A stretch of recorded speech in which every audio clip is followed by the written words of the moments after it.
participants aren't online yet, but yeah, some work came on. Great, okay. Thank you, everyone, and welcome to the 2023 Saas-Fee Summer Institute of Art, entitled Cognitive Justice and the Crisis of Epistemology. And we've had an amazing event so far with a far-reaching discussion. And it is with great pleasure that I welcome Clémentine Deliss from Berlin. Are you in Berlin? I imagine you're in Berlin. I'm not really sure where you are. Okay, Berlin, who I got to know somewhat in Berlin and have had the pleasure of reading her wonderful books and articles over the years. So it's with great pleasure that I'm inviting her, but I'd like to just say a few words, talk to you about her bio, and then read something that she wrote to us about what she was going to talk about today. So here we go. Clémentine Deliss works across the borders of contemporary art, cultural studies, and curatorial practice. She studied contemporary art and anthropology in Vienna, Paris, and London, and received her PhD from the School of Oriental and African Studies at the University of London. She is currently, Global Humanities Professor of History of Art at the University of Cambridge, Associate Curator at Kunstwerke Institute of Contemporary Art in Berlin, and lecturer in spatial design at the Technical University in Vienna. Since 2018, she has held the international chair at the Laboratoire d'Excellence des Arts et Méditation Humaine at the University of Paris 8 and the Centre Georges Pompidou, was guest professor at the École Nationale Supérieure des Arts, Paris Cergy, and interim professor of curatorial theory and dramaturgical practice at the Karlsruhe University of Art and Design. How do you do it all? My God. Are there many of you or just one? Make it sound as if I'm doing it all at the same time, which is amazing. Anyway, to continue, professor of theory of art history, theory and history at the University of Fine Arts, Hamburg, and the guest professor at the Städtische Art Academy in Frankfurt. I wanted just to mention that if you haven't read her Metabolic Museum, which was published by Haji Kanch, it's a must. I think it's one of the top books that I've read in the last 10 years, and it's thoroughly engaging. And what else? And then I just want to,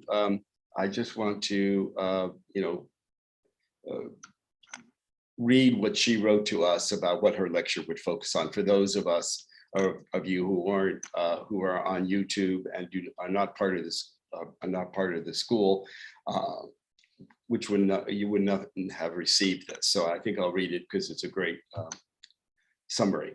My lecture will focus on counterconduct as a performative instance and academic iconoclasm as a methodological stance, and their significance for curatorial exercises performed as part of the decolonial redeployment and interpretation of contentious museum collections. Aspects of counterconduct can be read in how we deploy ourselves in the museum and how we are made to engage with existing curatorial models and their underpinnings in the cadence of industries of art history, ethnology, or biomedical sciences. Academic iconoclasm is the willful suspension of those normative, discursive, and architectonic structures that inscribe epistemic, bureaucratic, and legal rules to police others' workings with public collections. It is a form of counterconduct that blankly refutes disciplinary departments inherited from the 19th century European scholasticism. In the words of the Nigerian Nobel Prize winner author Wole Soyinka, it defies species narcissism, or in those of the British Nigerian artist Anyika Igwe, it requires finding illegitimate ways of knowing. I shall present examples of such exercises that took place in Kiev, Ljubljana, and more recently in Berlin with the Metabolic Museum University based at the Kunstwerke Institute of Art. Let's give a warm welcome to Clementine, and I'm spaced out. And let's hear what you have to say. I can't wait. Thank you very much. Hello, everybody. Hello, I'm Clementine, and it's after 4 o'clock in the afternoon here in Berlin, freezing cold.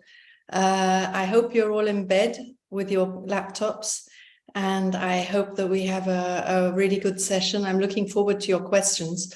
So I'm going to begin by sharing a screen and giving you just a small indication.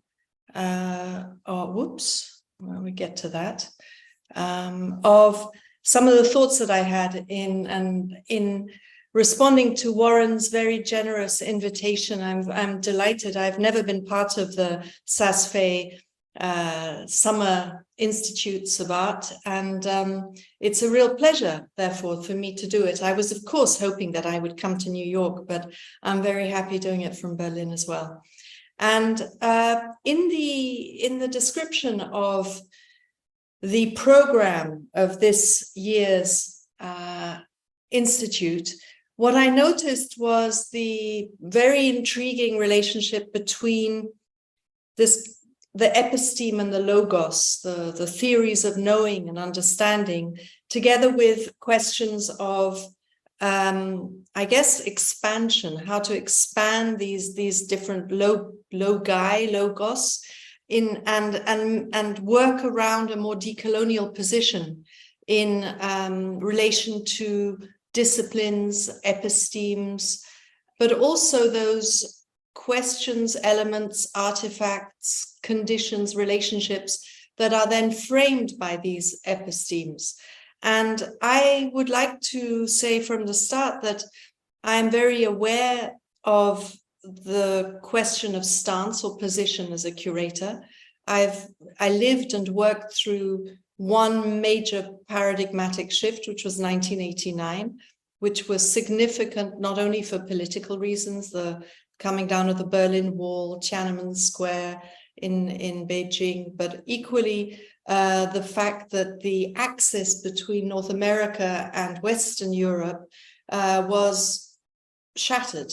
It was impossible from that moment on to turn the clock back to the comfort of a very Eurocentric North American position in understanding where art practice in particular was moving towards. So the question of referentiality pre-89 was much easier to contain as a young artist or a curator or somebody working in art history or in any of the arts related areas. And I think that the second major paradigmatic shift that has changed our positioning in those fields is the decolonial from 2020. And I take 2020 and George Floyd's murder as the benchmark there, or a point of no return. And it makes me think about what is my position as a European woman, a curator, a white woman. How do I position myself vis-a-vis the decolonial? And how does it make me legitimate in a particular way towards myself, not towards maybe the norms of how could I put it, the sort of outspoken requirements, or but really to try and understand how I can push against the borders of certain areas also within curatorial practice, which is where I work. And so I decided that my colonial position would be one of academic iconoclasm, and that if there was one area that I could maybe do something in, it would be to bash down, to kind of elbow the disciplinary divisions that still affect how we study, how we go into museums, how we consider the values of expertise in a particular field, and much more crucially, that define our acceptance of context. And, context is very intriguing. When I speak to an artist like Andrea Zittel, She will say to me, context for her is the system of art. And that when she began as an artist in the early 90s, she was trying to create her own system, her own context. She didn't want to be co-opted into another context. But when I think of context, I think of an authoritative regime, an explanatory regime that says that you can only look at this object if you know the context to it. You can only understand this artwork if you have read up about the context of art practice in this particular space, country, culture, etc. And so I'm very wary of these constructions that define the legitimacy of interpretation today. Such a question of the decolonial and the positional stance that one decides to take is tricky because it demands of all of us who we're doing it for, who our audience is. Am I doing this in some kind of like secluded area on an island somewhere? Am I doing it because I want to address artists, because I want to address curators? Is my audience much more public oriented, public facing? And these are things which we have grown not to ask so much. I mean, I think that maybe we need to push ourselves to ask ourselves much more, who are we studying this for? Who do we want to address? And perhaps also in that breath, who are the trusted interlocutors with whom we can exchange complex ideas that are sometimes not even fully formulated?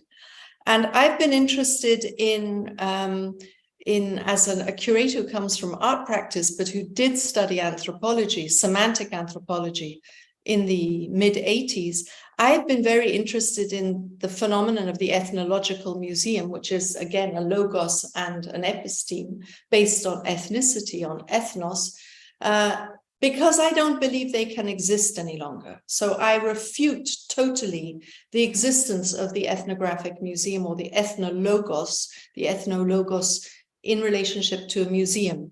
I don't, however, refute the fact that they are in possession of extraordinarily important collections. So what I try and do is take the shell of the museum and say, I don't want to know about an ethnological museum. Don't tell me that they're still possible. Don't even use the term. If I use the term in 2023, in a decolonial context, in an environment of the decolonial, then quite clearly I am going to continue with this logos. I will restore it, I will replicate it, and I don't want to do that. So for me, it's about the collections, and let's face it, these collections of so-called ethnographic museums are the elephant in the room. Let me take you through so that was the introduction. Also, I would like to say right from the start that if you are offended by any photographs, I apologize. I don't think there will be anything offensive, but you may find certain pictures offensive. So please accept my apology.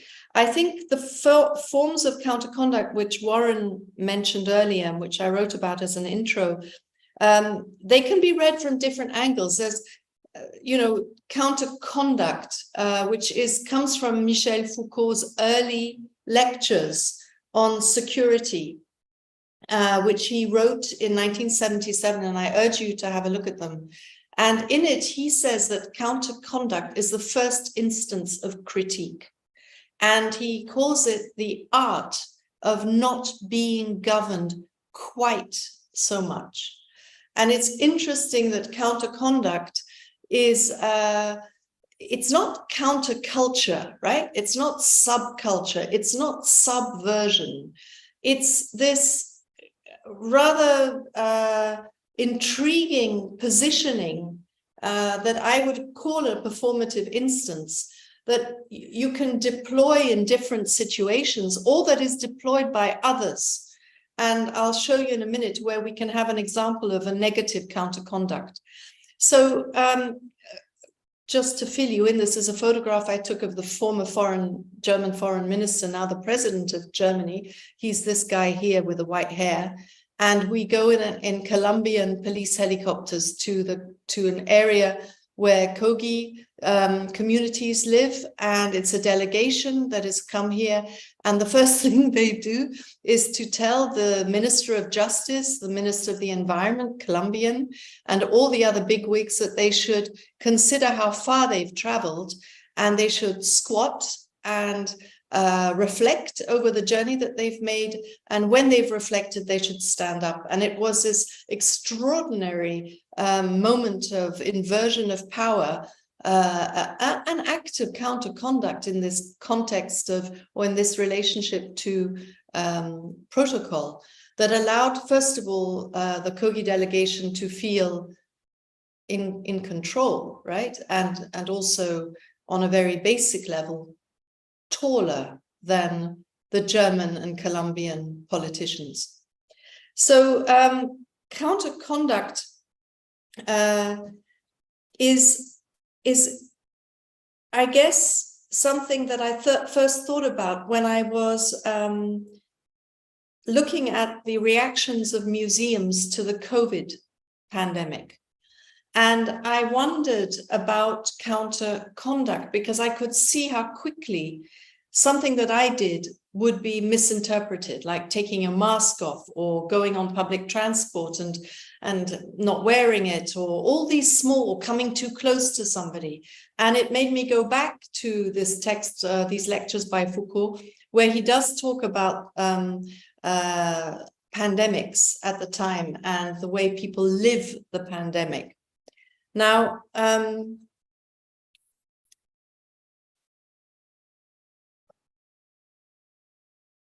I think that what counterconduct can do, so you imagine you're in a museum, and in a museum there are norms of behavior. There are norms of curatorial display, which is what you have here, right? This division between what you have on the left, which is presumably ethnographic, right? If you think of the Met, then you can imagine it easily.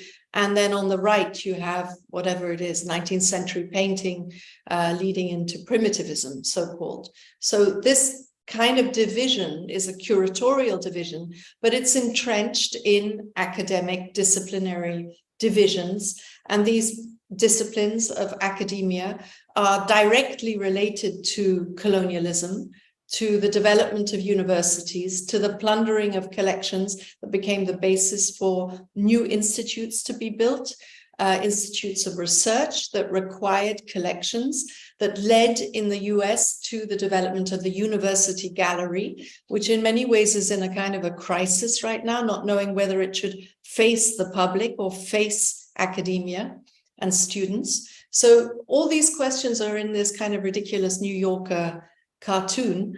And I think what it does is it highlights counterconduct, helps us to highlight the deadening normativity and the reactionary sensorial, or, you know, the side that we're living through at the moment of where curatorial parameters are being rendered all the more restrictive. There is a financial tension, an administrative strife that is being placed on directors to concede to a global genre of consumer-led exhibition making. We're pretty much back to 1860, 1870, when department stores and museums were constructed all over the world. The first colonial museum was constructed in 1868 in Saint-Louis du Sénégal in Senegal. So there were museums, ethnographic museums being built all over Europe, and they were being built, by the way, all over Africa. Only one country didn't have one, and that was Guinea-Bissau. So this relationship between trade, exploitation, extraction, and knowledge of the other is intimately connected to the disciplinary borders with which we now approach museums. But it can, I think that counterconduct is also important when you think about what you can't do in a museum or in an experimental space. Take KW in Berlin or Palais Tokyo in Paris, these spaces that actually don't have collections.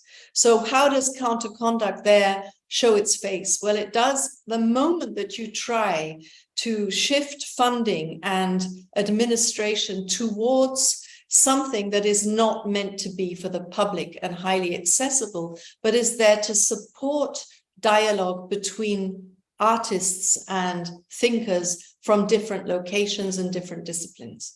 So in my opinion, an experimental experimental institute of art has a role to play in supporting discussions that are backstage, but it's the refusal to respond to public transmission constitutes a conceptual, an economic, a political, an aesthetic, and a form-giving stance that is suicidal when it comes to funding. I can't tell you how difficult it is, and you only need to think back to 1939 to realize how many major intellectuals from Walter Benjamin to Carl Einstein committed suicide, often because they were not being supported in the work that they needed to do. They weren't getting the funding from universities.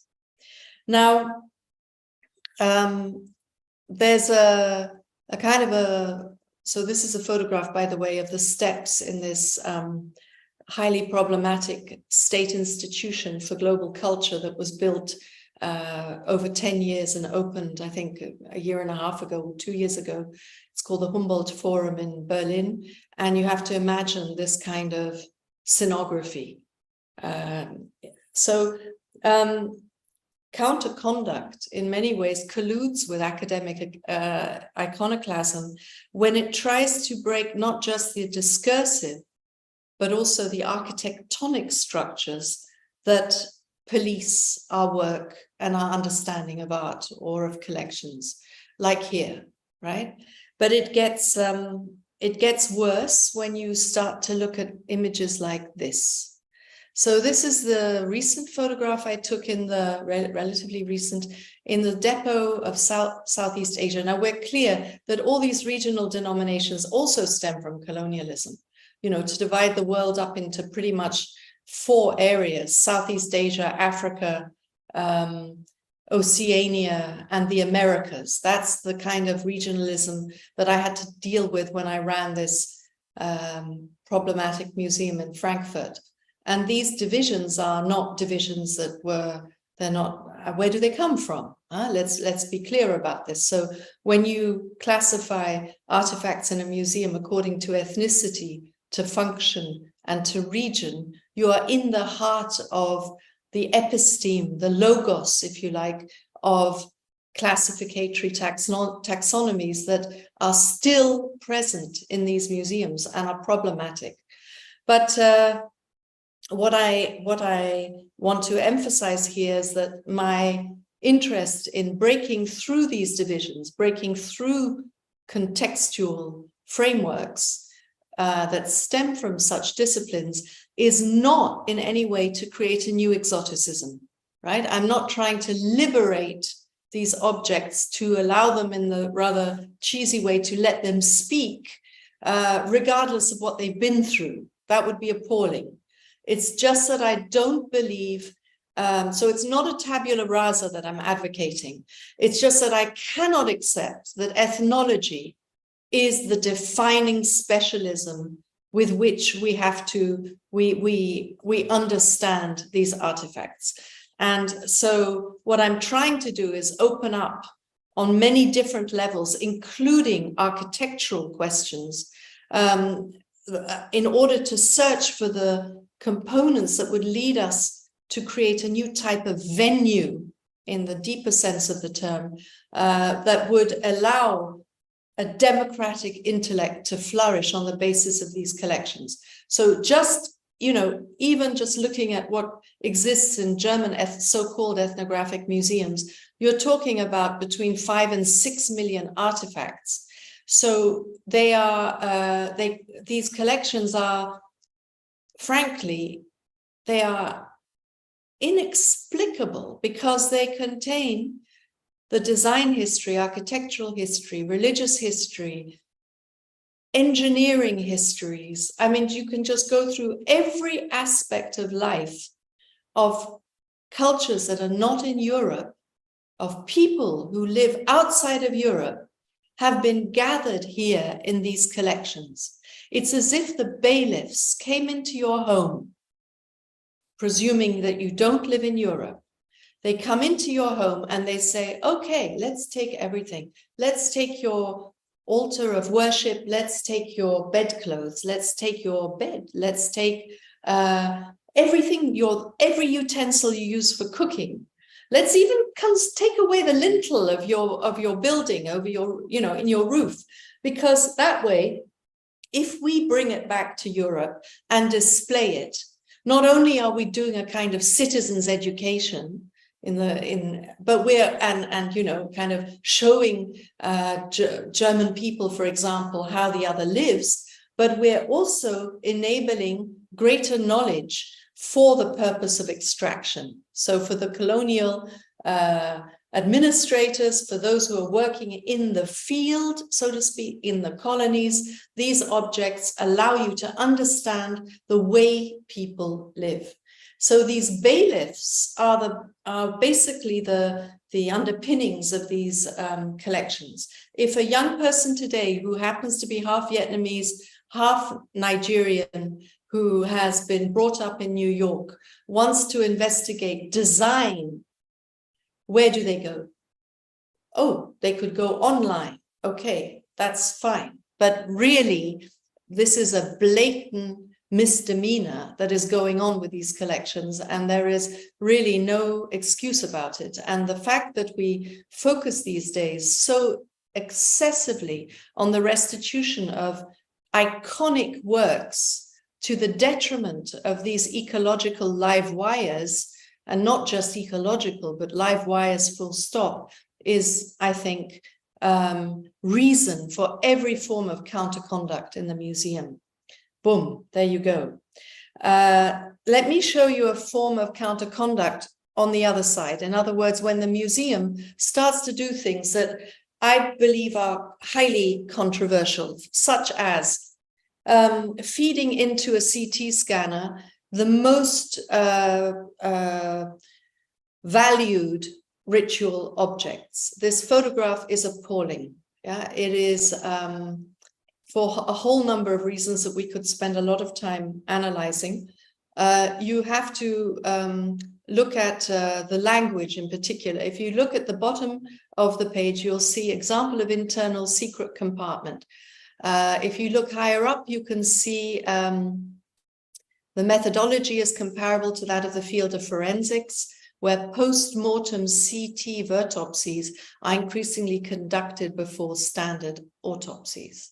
So what goes on here, and I think this is really needs to be talked about more within the decolonial, is that these objects are placed in a CT scanner. With that, the analysis allows you to see knowledge that is effectively initiate. In other words, it's in the areas of the the episteme that allows you to understand how these objects have been made from the inside out. It is an episteme that circulates between the artist and the shaman or the priest. It's not something that everybody knows. And not everybody is meant to know the fact that there are internal tracts in these objects where particular things have been placed. There are other situations that have been unveiled through this procedure. For example, in Gabon, they found internal tracts on an anthropomorphic object, so that when oil is poured into this, let's say it's a figure of a human being, and it runs through tracts in the inside, and it goes basically in every area of it. When the object is, or the artwork or the spiritual piece is placed in the sun, it starts to sweat. Now, these are all, this isn't a joke. This is very high-level reflection on the relationship between technicity, aesthetics, and belief systems. So this, for me, is already what the first problem. The second problem is that who owns the rights to this image making? Yeah, it's clearly in the hands of the museums in Europe. And moreover, through this process, if you go to the Met next week and you were to, or any other museum in Europe that uses CT scanning, you don't be surprised if you see a 30-meter high Benin bronze. Don't be surprised at all, because it's out of this kind of technology that these new representations can be shaped and formed. And the question is, of course, that does the culture of origin, do the people of origin, however diverse and complex that term might be, what do they gain from it? Pretty much nothing, frankly. So you could ask, as Luke Willis-Thompson, the indigenous artist from Fiji and New Zealand, said or suggested at one point, he asks, how can the institution become a channel for artistic interference and classificatory transgression? Does digital hypervisibility serve the decolonial work that we undertake? So I'm going to speed up a little bit. I want to show you something, another example of a form of counterconduct. I found this image when I was working with the Malmo Art Museum, and they sent it to me, and it was COVID. And I was so shocked at the fact that the museums and art institutes didn't do much. They didn't hand over the spaces to artists or to researchers. They just shut them, and people would get very irate and say, oh, I had an exhibition planned. Oh, I can't do it now. Whereas what he did, the director at the Malmo Art Museum at the end of the Second World War, was to say, okay, my museum will become a safe space for women who have been in concentration camps, who have come over to southern Sweden, and who can sleep in the museum. And so he placed beds in such a way that these women would lie down at night or at whatever time, talk to one another, and whilst they were doing that, they were looking at art. And he went so far as to even hang a painting of naked men in the background, you know, to add whatever he wanted to add to this scenario. Now, when I saw this, I thought to myself, okay, if we accept that COVID, pandemics, migration, conditions that are affecting us today, right now, in Europe, require of us in the most urgent moments to repurpose our museums, then what does it do to the curatorial? What does it do to the way we think of movement in a museum? Because the moment you look at this, you realize that you hang lower. Yeah, if you have a bedridden patient on a trolley, there's no point hanging on the golden rule. If you are working with a bedridden patient, you're going to use a ceiling like you never used it before. The curator will not be, won't leave at 6 o'clock in the evening. Maybe the curator becomes more of a nurse. So these are all, for me, quite realistic propositions that allowed me to then understand how little was being done in museums and during the pandemic, except at Castello di Rivoli, where here you have an artwork and a vaccination center. Or here, one of the most, for me, brilliant projects that took place at KW, where I work, where the lower ground floor was covered in secondhand mattresses. The sheets were washed, but I can tell you it was pungent. And what happened then was that people walked around these or jumped on the mattresses, and in the evenings, there were events that took place with readings. Now, of course, it could have been regarded as contentious because it was like making fun of refugees, making fun of the homeless, making fun of people who are on the streets. But at the same time, it had this kind of reflection back to the Marquis de Sade, to a more libertine understanding of orgiastic moments of people lying down, of people being intimate with one another. But note, of course, that everybody is wearing a mask.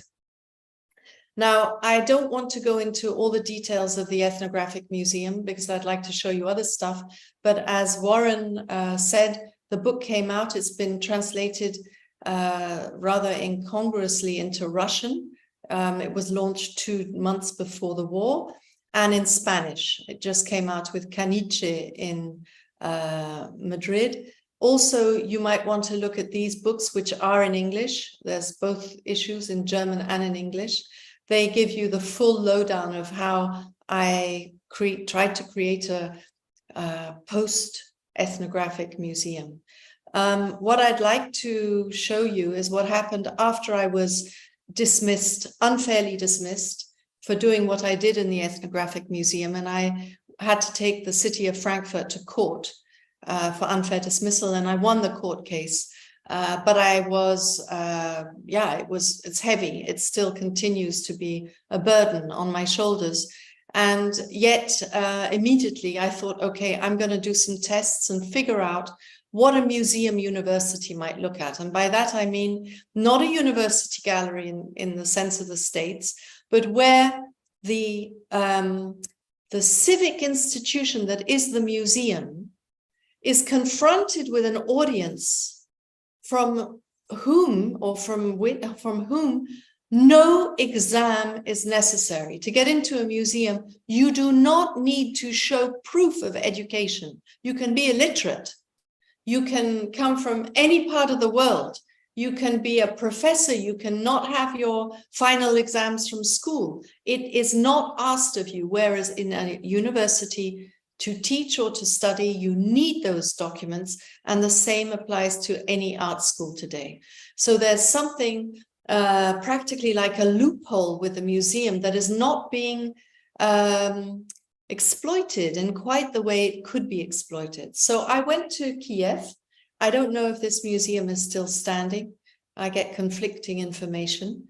And I gave a lecture about my work, and I said to the people in the audience, those of you who want to, and who have a tiny budget, personal budget, let's go to the main flea market and let's look for artifacts that evoke contention.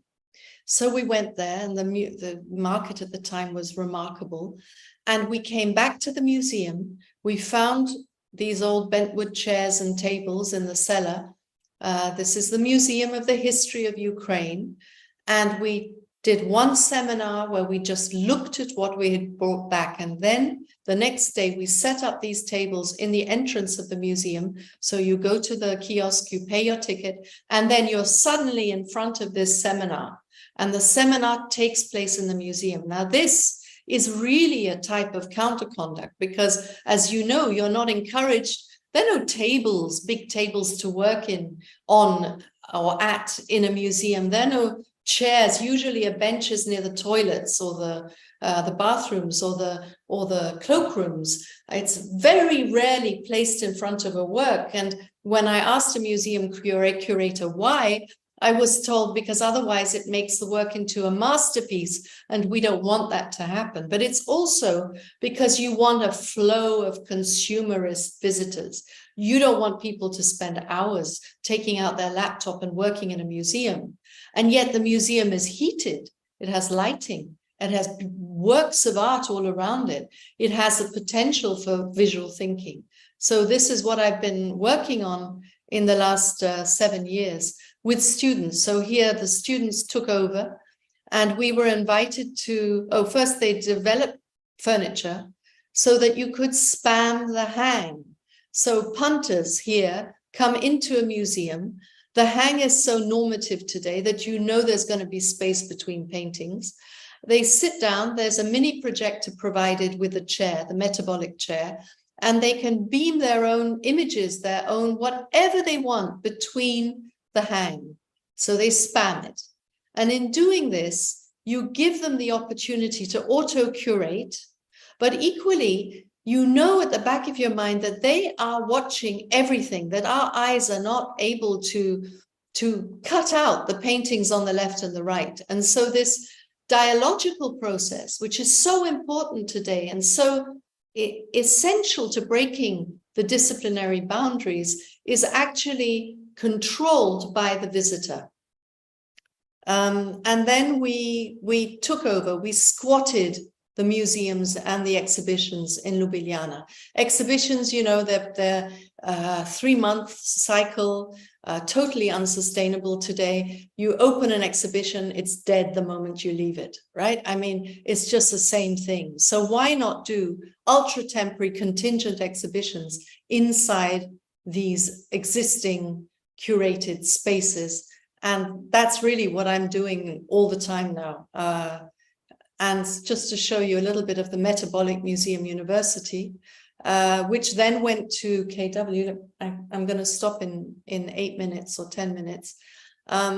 So when I was invited to KW 3 years ago, I was asked at the time not to do an exhibition, and I was asked to do something that would, I guess, continue the work I was doing. So I put together a faculty because I hoped that we would create a new transversal decolonial methodology, that we would do exactly this kind of academic iconoclasm.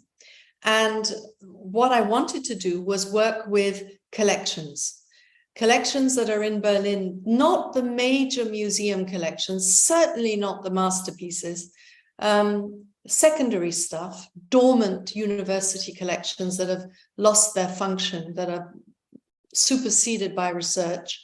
And there's masses of it, masses and masses in all areas of walks of science and life, but also private collections.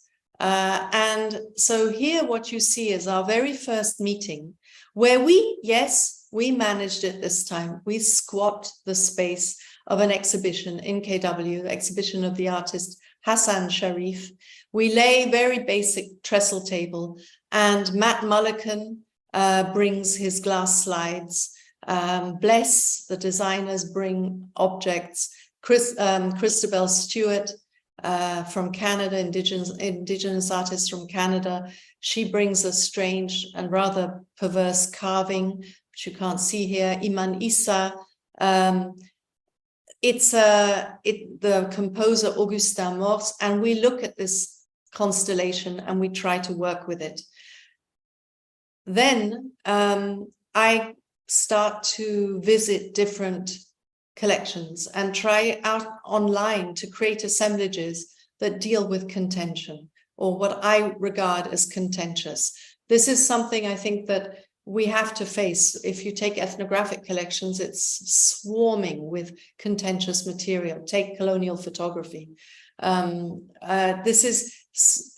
It's important for us to try and diffuse contention. If we don't, we subject ourselves to censorship. And the question is how to do it. And the question is who determines that something is contentious and not. So what you have on the left is this really weird but fascinating mobile teaching units from the 50s to teach women, here you can see them down below, how to do flower arrangement. Yeah, and at the same time, I'm showing you photographs taken in the commune of Otto Mühl, taken by Theo Altenberg in the 70s, early 70s, of this kind of, they're all these are from the Mühl commune, and this is an early performance of Marina Abramovic. Now, when I show these kinds of photographs to students, they tell me that we can't show them anymore, that this is not possible. So how do we deal with this? If we did a class on this, it would be very interesting to try and unpack where contention lies. Or here, another juxtaposition with Irving Penn's hand of Miles Davis, the hand from Black Lives Matter taken by Wolfgang Tillmans in 2015, early Katharina Sieverding from 1989, and on the right, a totally brilliant work by Meyer Weissman from 1992, a turkey, a shrouded turkey. So what kind of language can we develop around this type of a constellation? What kind of way how can we break the orthodoxies of interpretation, which is, I think, one of the key aspects to this course. And then again, sorry to show this, I find it deeply disturbing, but how do we diffuse this kind of material? that belongs to German ethnography of Germans, okay, from blackfacing through to all sorts of other unpleasant depictions of transvesticism. Or, for example, a case in point that we discussed in our faculty, Henrike Naumann, the German artist, doing a show with doll's houses, because doll houses are curious representations of the architecture in which we live at a particular time, and ends up buying one of a Nazi, you can see the insignia here, a Nazi NSDAP doll's house, and asks us in the faculty, what can she do with it? Can she show it? Should a museum buy it? She is revolted by the process of purchasing it, where, you know, the woman who sold it to her was selling it to her as if it was a pair of shoes. And you note, of course, that the architecture of a doll's house here, you know, it's crazy with this balcony apart, you know, out of which somebody is shouting. It's very intriguing, but it's a contentious piece. So what I decided to do was a debating chamber behind closed doors with artifacts that had a kind of prototypical generative complex power to them, if you like. And each of the members of the faculty invited 2 people, and I wanted to squat another exhibition at KW and do it there. Imagine how the intruders, the objects from the outside, the artifacts, the artworks that are brought in for this contingent exhibition of 3 hours start to bounce off the walls and interact in our minds with the artworks that are part of this static exhibition, if not stagnant exhibition. All of this is kind of exciting as a curatorial proposition, but it was refused to me. So we were put in a kind of an event space, in other words, an empty space. And I decided to build a structure upon which we would place these objects based on the Etruscan liver of Piacenza, where what you see are in fact relationships to astrological houses. So it's a divinatory, it's a schema based on liver. And this is what it looked like. So you can see there's even a plate of liver here. And this is from Iman Isa. It's an object of which you don't, it's a parcel, you don't know what's inside. And elsewhere here is its label. All sorts of different types of ominous prototypes, ominous in the sense that they are generative of interpretation of new meanings. And we came together for 3 hours. It was COVID, it was incredibly complicated. And everybody's hair, the hair of each person was, a little piece was snipped off if you had hair. Some people don't have hair, that's fine. And out of this, a hairbrush was made by Bless. It was considered a very disruptive event. There was no structure like today where you know what I'm going to speak about. There was no abstract. There was just 35 people in a room and a table with stuff on it. And that was, if you like, our way into trying to develop a transversal methodology. At one point, one of the participants threw the liver onto the table. This is the hairbrush. You can see the handle here.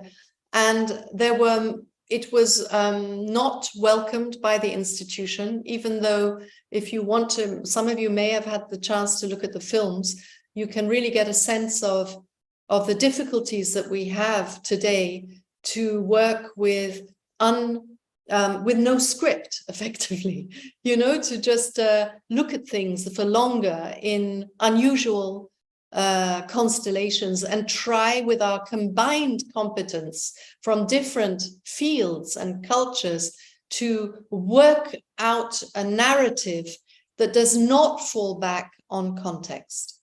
And the photographs that were taken by Eva Stenram in a way lead us into a further phase. So this is the documentary material that was produced rather than, if you like, again, a very banal assumption that if you take photographs like they are, you have knowledge, but that actually you need an intermediary process to carry over this information from an initial moment into something that can be ominous, if you like, for a future discussion.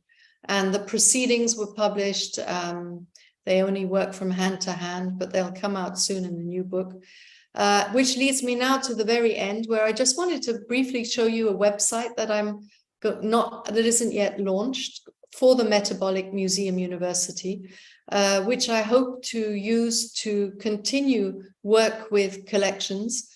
On the one hand, it's an archive of everything that I've done, with a reservoir with all the photographs I've taken, which can only be accessed if you're a member. I think that's only fair. There's also a library which you can look at from different angles. And then you have a bureau d'esprit, in other words, an office of the mind, which is rather like a digital studio. So we've got 6 people testing it out. And these are the kinds of things that are starting to happen. I mean, this is very fresh. So you can see that Eddie Wenani here, he started to pull things out of the reservoir, because these I can see are photographs that I've uploaded, but he's also brought other elements in of himself. So you can use different, it's space deck, right? So it's not 3-dimensional, it's still quite basic, but I'm very curious to hear what the 6 testers are going to say. And this is my last image. This is of Toby Upson, who's using the Bureau d'Esprit for in a different way, different considerations. Yeah, so I guess to conclude, what I tried to show you today is a much more, maybe in a way, a very hands-on, a very tactile, a very metabolic approach to working with dormant, contested, but also simply collections, and trying to understand how we could maybe take on the museum in a different way and redefine it outside of its 19th century remit that is becoming so frighteningly close to the department store, and bring it more towards the democratic intellect, more towards this kind of usurping the space, the technicity of a museum to find new ways of working across borders, across epistemes, in an inclusive manner. So there you go. Thank you. Are you still there? Yes. And well, that was an exciting and stimulating lecture, if I've ever experienced one. And you know, I mean, the thing that I was really impressed by was that your work is a type of institutional critique, but it's taken it into a whole nother realm. I mean, it's Hans Haacke, it's Andrea Fraser, it's now looking at, you know, this idea of the museum and museology, and how we deal with artifacts in the context of this, you know, post-colonial decolonizing. I mean, you've really created a vocabulary, and I think an apparatus, you know, and I just was, I find it fascinating, your work, all of it. And but I would love to hear the participants and hear what they have to say, and I'm sure they're just, you know, dying to ask you some questions. So how about Megan? Megan, do you have anything to say? Would you mind starting it out for us? Yeah, absolutely. Thank you so much for really just kind of a mind-bending talk. And I want to say I've read some of your book, and so, was expecting some of this, but still it's so wonderful and generative and stimulating to hear all that you have to share. I'm going to try to fuse two ideas into a question. One is, you mentioned the curator and the kind of training or unlearning and relearning that curators might have to do to embrace the kind of practice that you're talking about. I wondered if you could kind of go there and talk more about the kind of interdisciplinary training that curators might need. And then I also wanted to ask if you would say more about some of the medicalized, embodied frameworks and metaphors that you're using, including metabolism, and what it means to remetabolize the museum. Thank you. And thank you, Warren, for your nice, encouraging comments. I think that I feel very often like an outsider in curatorial practice.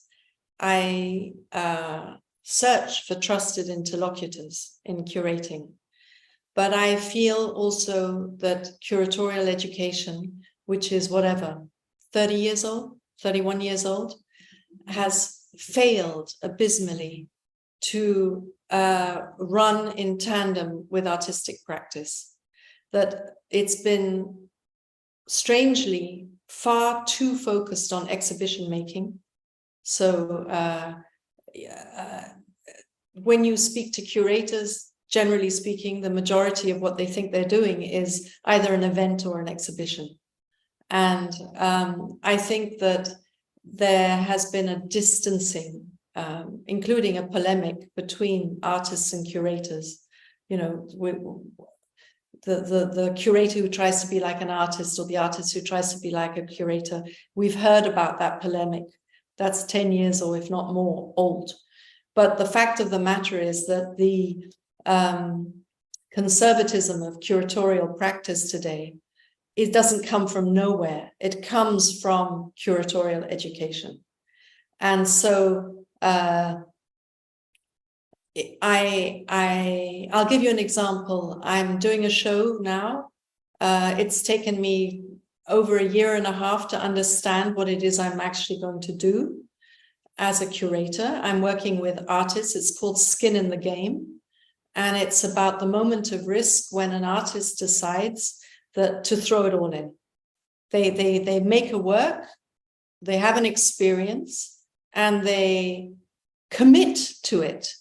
They realize that in committing in this way to what they've just made or what they've just experienced, they are going to be in between Hades and heaven all their lives, that they have an existential hell ahead of them maybe, or a heaven if they're successful, but they also have the heaven of aesthetic experimentation, of autonomy. What is it that made them take that decision and throw their skin in the game? So this is a show that requires, there's no menu at the beginning where okay, we'll have, by the way, it's 6 women artists, 4 of whom are my age or pretty much, and 2 who are slightly younger. So it's Rosemary Trockel, Andrea Zittel, Collier Shaw, and Joelle Tourlinks, and Ottobong Nkanga and Ruth Buchanan. And to get to the point where the recognition of the prototype is, which is similar or parallel to how I'm dealing with these collections, requires conversation. It requires a kind of dialogue. And so right until the very end, it's been very hard for me to tell the institution exactly what it is I'm going to show. Really, some of the things we're not even sure yet. Yeah. And that another aspect that I'm working on is the concept of neighborly dislike. So I'm tired of hygienic exhibitions. So if you have a group show, then you make sure that each artist is protected, maybe with a wall, or certainly with their name. So it's very clear that they are not the one next door. So to kickstart neighborly dislike, which I think is a phenomenon of war, and we're in a war right now, you cannot put in tens of thousands of euros into cleaning up the previous exhibition you have to take on what is there. So I decided to shift part of the budget away from painting the space white and removing the walls of the previous artist and taking it on with that combination of repulsion and empathy, right? So the first issue, the first part of the exhibition is actually just the presence of this first artist. The walls are black and pink. They're not colors I chose or would have chosen. It doesn't matter. I've chosen them. And that gives me the matrix. It gives me the organ. That's where I come to your medical language. And that is that I am interested and always have been and did them for 11 years. I've been interested in publishing organs. And why have we spoken in the past about publishing organs? And this publishing organ can be a manifesto, it can be a review, you know, like the surrealist organ is a publishing, or there's a history of organs for disenfranchised people, liberated slave, or organs for the liberation of slaves, etc., that you can follow in history. And the reason that I'm interested in the organ is that it is vital. You can't live without certain organs. So it's not the same as producing a magazine that's on a bookshelf where you've got several that are interchangeable. The organ is necessity. It's part of necessity. And so this is what that's where my metabolic language comes from, or physiognomic language comes from. It comes from this idea of the organ. And so I can imagine an exhibition like Skin in the Game, where every artist's position and their works is an organ that together builds up a body that interrelates with the corpus of the body of the visitor, which is why in Skin in the Game, we will have our metabolic chairs so people can settle, take out their laptops and usurp the space of the exhibition. Because I know that they will look at the material in the show longer anyway if they sit down, right? So it's so questions of organs, alliances, all these things, it's a language of metaphor, kind of body of metaphors that I've been working with for quite a while. Thank you so much. I hope that is okay as an answer. Oh, that was wonderful. Thank you. I think it was Clémentine, a fantastic talk. I was just working on a book called Curating Beyond the Mainstream, organized by Maria Lind and Konstfack, where we wrote about visionary curators. That we had some points where we did write about this Malmo, the Malmo Museum and Second World War. But I wanted to talk especially about Gunilla Lundahl. So she's still alive. She's in her 80s. She still does research. She started out as a design critic, writing for major Swedish newspapers and design publications. And then on the side, she was working with in a public action group in the late 60s, early 70s. She was also organizing exhibitions. At the time, she didn't call herself a curator. She worked on, it's a big kind of precursor to social practice. It was an exhibition at the Modern Museum in Stockholm called A Model for Qualitative Life. She did it together with a Danish artist called Palle Nielsen. They took over the museum, built a big playground. The footage is crazy. It was 1968, so it has all this kind of DIY counterculture aesthetic. There's like these kind of communist slogan flags that are in the museum space. Kids were running around naked, painting. She had some funding from Stockholm University. So they had students there who were like sitting in a control room, looking at the children and which ages the children did different things. It was very much of the time, but what was really interesting is that she was invited to the museum, curated this thing, and then the Modern Museum, it became the most visited exhibition, but the museum tried to shut it down because it was so chaotic and they didn't think this is what fit into a museum. And she would continue to curate within institutional spaces, but only one. only once, right? She was invited to the Architecture Museum. She curated an exhibition there that was also a big public hit, but it created so much discord between the museum and the audience, so they didn't invite her back. She was invited up north to put together an exhibition that had to do with, it was ecology. They were rebuilding, it was in 1974 or 72, but there was a big rebuilding project with the mines there. So she brought something up that had to do with kind of public conversation. And then again, the public revolted against the city and stalled the building project. So I think what I want to say with this a little bit, I think that she had these kind of decolonial practices of curating, and institutions just couldn't hold it and they couldn't take it. And, you know, today, of course, we're in a different space, but I wonder if you could talk a little bit if there are institutions that you've worked with that haven't worked with your type of working mechanism, you know, if your methodologies have not worked, or, you know, how you find institutions that welcome your practices that are. Well, I would like to first, I mean, I'm curious that you're writing this book, because I don't know the position of the independent curator is very, I don't know really if independent curators are taken seriously. Most curators work with institutions. And so you have to begin with that first. How many curators do you know are proposing projects, not biennials, right? And I think that, first of all, there's a differentiation that's really important between curators who name a stance, right? I think that's the first thing, that when you talk about institutions where it doesn't work or things where you have trouble, yes, I can tell you about that. I took a museum to court. That's clearly, it wasn't to do with anything other than discord in the approach to ethnology. That's all. I don't come from a German historicist anthropology. I come from a different area, and I don't like anthropology.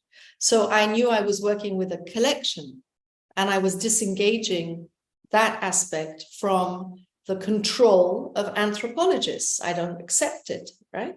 So, but what I want to point out is that in 2023, number one, I would like you to find me more transgressive curators. I would like to have conversations on transgression in curatorial practice.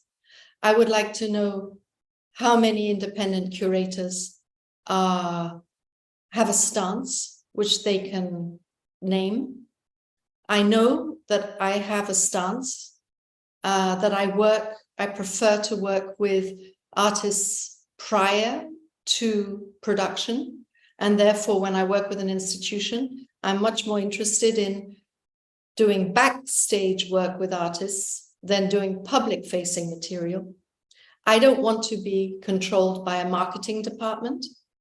Nowadays, it's not interesting for a lot of institutions that you might be doing something new, something risky, something that what I thought had to do with making art, generally speaking, was to make something that maybe artists don't, they haven't seen before, or artists are producing a way of looking at the world that is maybe relevant. Today, everything has to be much more easily digestible, more accessible in many more ways than one. And it's easier to do a project on a movement, to teach a movement, than it is to teach as individual artists. So I think that the question of transgression, of independence, of autonomy, and of the relationship to artists, this dialogical question with artists, how closely you work with your artists, for me, that's really important. So I'm not gonna, you can read about why I left them. I mean, what I did in the museum, and it's now, what is it, 13 years ago that I began there, right? So I think it's actually quite hard to find an institution that is ready to work in a transgressive way. Very hard. The funding doesn't go to you at all. It's not going to get better. But maybe we can move on to another question. I have to say that in 15 minutes, I will have to leave you. I know.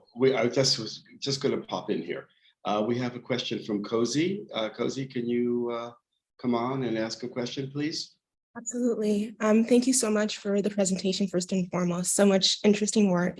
And I wanted to go to the kind of violence of the CT scan on these objects and kind of making transparent what is meant to be hidden. And wondering if you have any thoughts on how artists should navigate working with secret knowledge.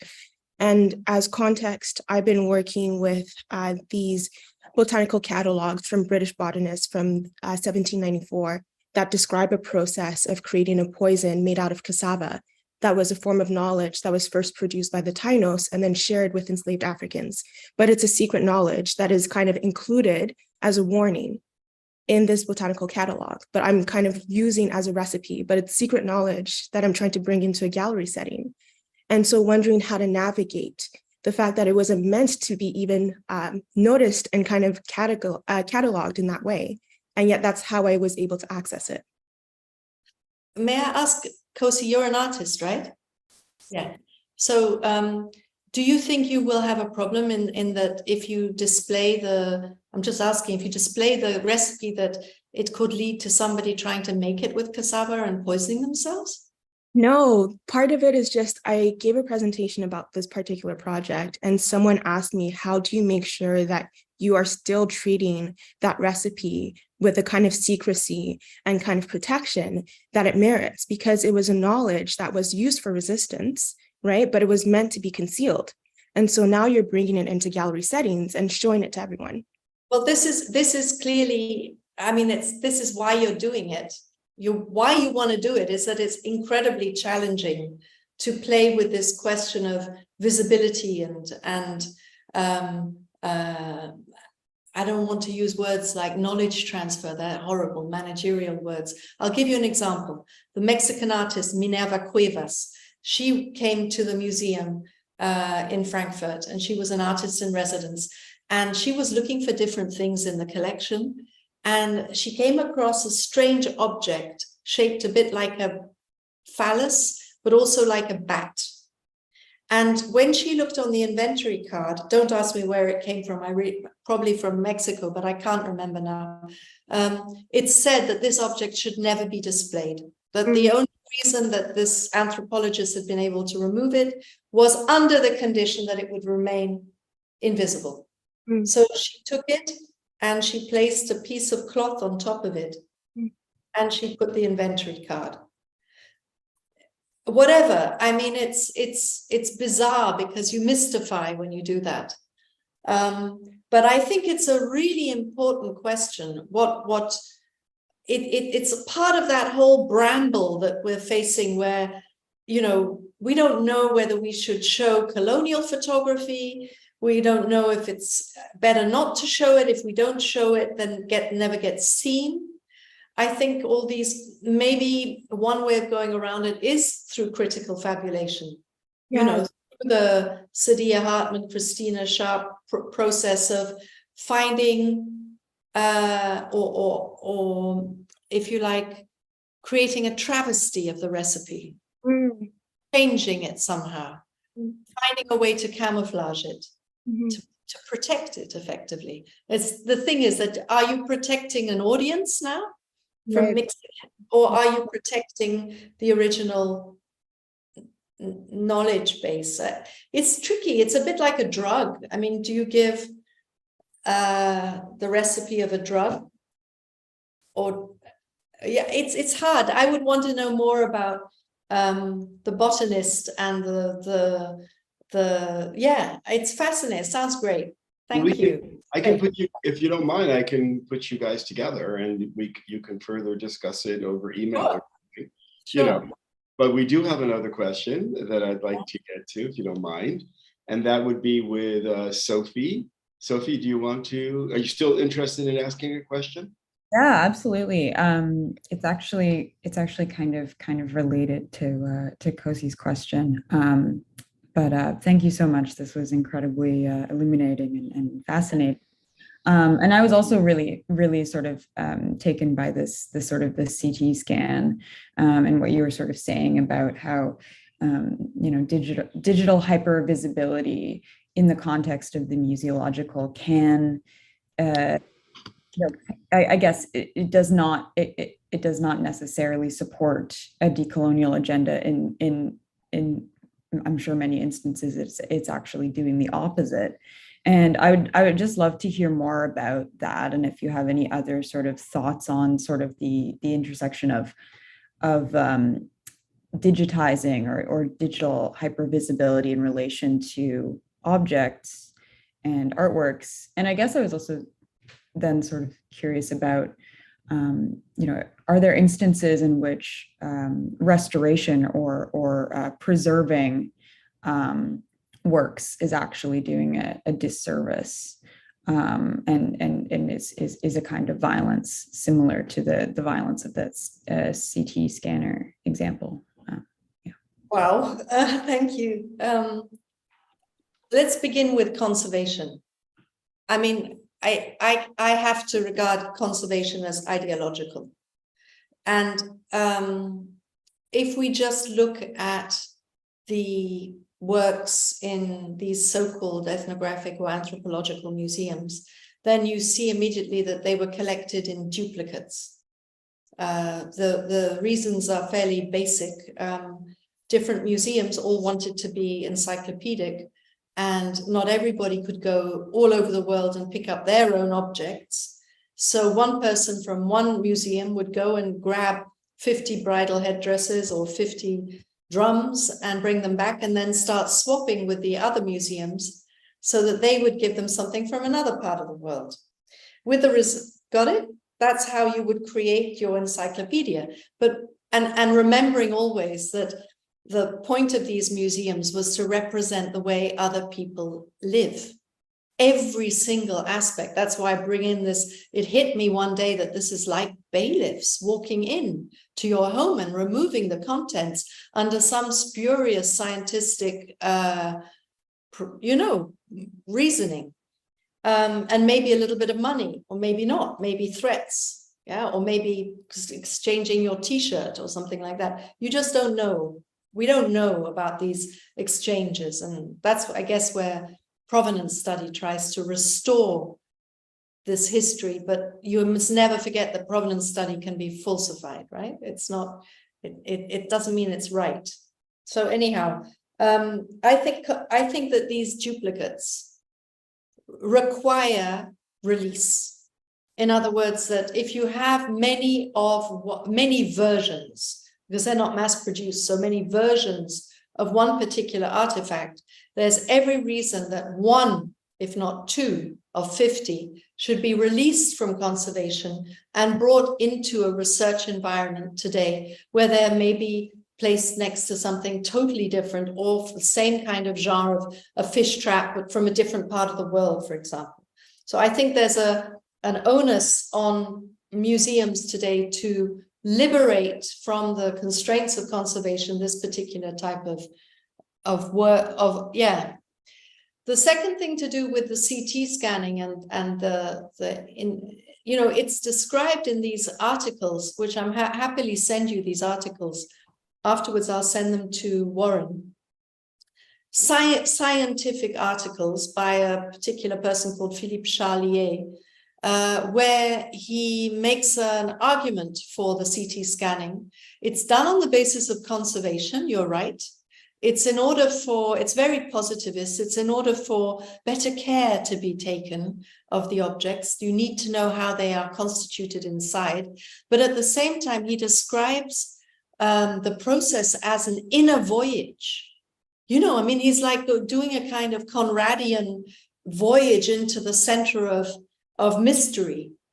And so it's highly problematic. And I was shocked when I saw that this was going on, because I felt that this was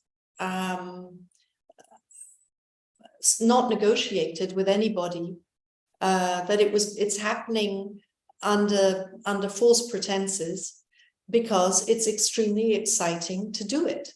You find things out that you never knew, you know.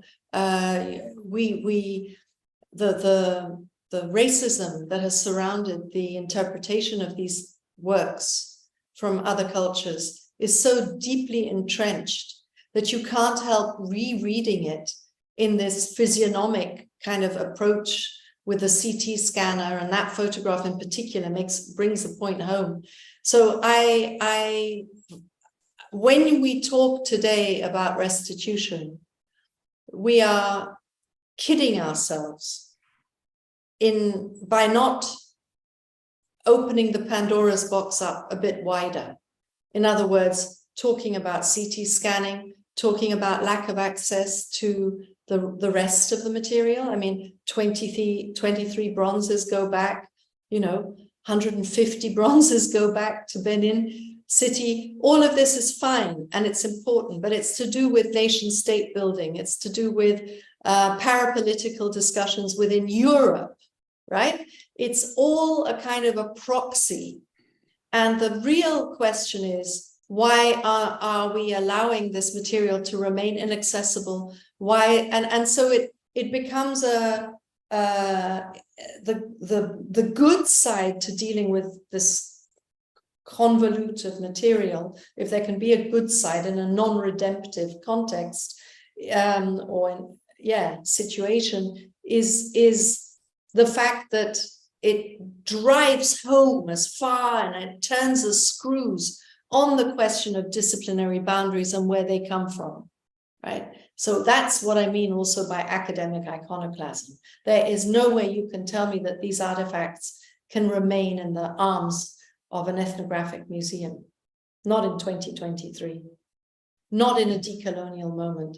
And yet, I am surprised at the lack of initiative. I am surprised why more students aren't lying down in the reserve collections, in the museums, claiming their right of access to their own design histories, architectural histories, art histories, mathematical histories, everything. Yeah, I still don't get it. And that proves in a way that there is a deep-seated disregard of the productions of other peoples, such that they can be left to lie and that we can just be happy with a dinner table conversation on restitution the majority of the time. So, I mean, that concerns me. So I hope that this will encourage you to lie on the floor of a museum. Thank you very much. Thank you. I just wanted to say, yeah, I mean, it also could be a product, and I can't get into this because there's one worse question that we have to get, but I really want to just throw out the word epistemicide and how epistemicide operates on many, many levels. But that's for another discussion. We have one more quick question. I hope you can get to it. And that's Lee. Lee, could you make yourself visible and ask a question, thinking that we don't have that much? Yeah, I mean, only if there's time to. It's okay, I can pass if. Oh, I want to hear it. We want to hear it. Okay. Yeah, I mean, I was just going to maybe muddy the water a little bit, hopefully. I don't know. My question, first of all, thank you for the talk. The kind of curatorial interventions that you're describing, I found to be like so refreshing and really, really interesting and intriguing. I wanted to specifically ask about the kind of, I guess, your background with anthropology and how you came up to this kind of conclusion as to, you know, the type of institutions that should or should not be handling, and the type of kind of like trained scholars that should or should not be handling this material. And obviously there's like a whole global history of that. It's the type of nations ultimately, and that and cultures and Western versus non-Western cultures that should be handling these materials. And I was just kind of wondering, like, barring like total repatriation,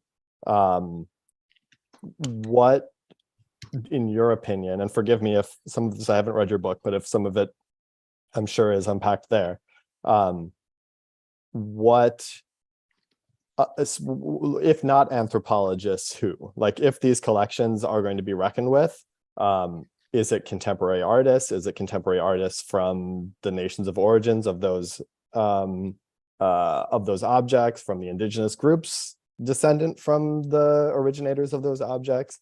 And like what specifically, or is it contemporary curators? And what specifically about that? Broader. Go ahead. Broader. I think it's much broader. I think, so I studied anthropology because of artists, because that's all that people read in the late 70s. It didn't matter where you came from. There was no art history of any real value at the time. You didn't want to read about the Renaissance when you were working in conceptual or minimalist practice. So a huge number of artists in Europe, but also in the States, Kossuth, for example, Joseph Kossuth, they studied anthropology. And it's because of Kossuth that I studied anthropology. It seemed to make sense. He wrote a piece called The Artist as Anthropologist. God, it confuses me now with that rather bad article or essay by Hal Foster, but The Artist as Anthropologist, 1973. And it's just built on quotations from different people. It's very, very interesting. And that's why I studied anthropology, but I was always, and I still am, abhorrent to territorialism. I don't want to be a speaker on behalf of any one place. I'm good at making the conduit happen. And that's what I like doing. And that's why if you ask me if it's not just in the hands of anthropology, then who interprets these collections, I would say that is part of a dialogical inquiry that needs to take place. And definitely I would include a lawyer. Yeah, I think that the questions of new patents based on the analysis of these artifacts through technology, whether it's a CT scan done by the museum or whether it's a person who comes in and has a particular interest in irrigation systems or in architecture and finds clues in the live wires of a fish trap from Uganda, then I want to know who is the author, because these collections were purposefully collected without reference to individual makers, guilds, artists, architects, engineers, right? All the names were removed, or they weren't even considered worth picking up, right? Bailiffs don't ask you who made your sofa. They just take it, yeah? This is what is so crazy. And so the question of returning authorship is not just one of biographies and provenance. It's also to develop new legal constructs that allow for greater equity on the part of the younger generation. And I speak towards the younger generation now, and how they want to take the ingenuity further into the 21st century.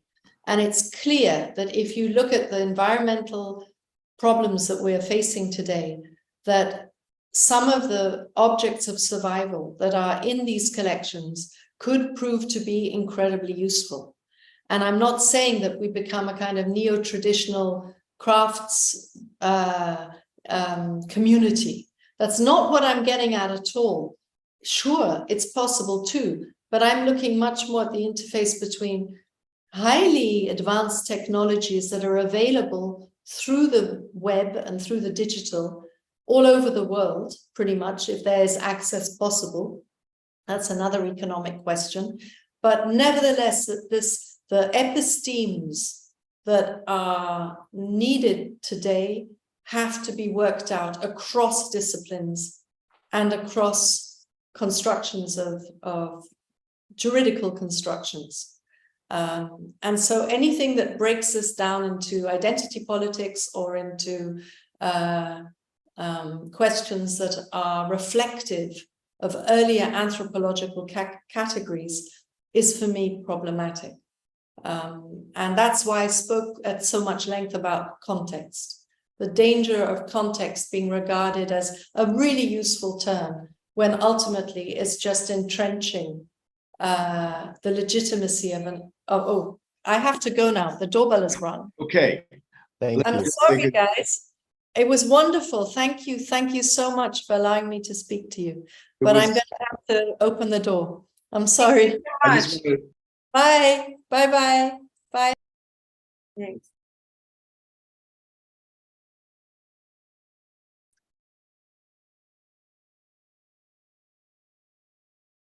Warren, you're Right, muted. you're on mute. I'm saying everybody come a little bit later at 1:15 because it's already to get there on time is going to be stressful. So give yourself another 15 minutes, okay? I'll see you then. Great. It was amazing. Thank you. See you soon.